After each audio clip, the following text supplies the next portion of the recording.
kita kami boleh macam-macam kamu saya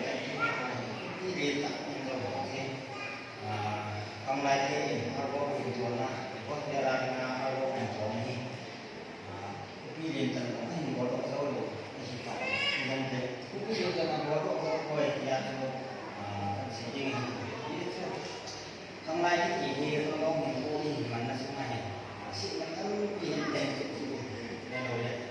kamu tidak mungkin kalau ada oleh manuk sanjing membawa terbangi maupun lihat terdapat bodoh selalu ini yang oleh dunia ini kemudian orang lain ini terbangi kita untuk tanah yang bodoh labin awal galim kan kita sangat ini aja itu oleh yang saya lakukan ini kita akan dipandang ini kita mulai ini kan itu ini apa ini mati bilang seperti saya tahu mungkin ini ada cerita tadi pada saat ini teman ini nak bikin ini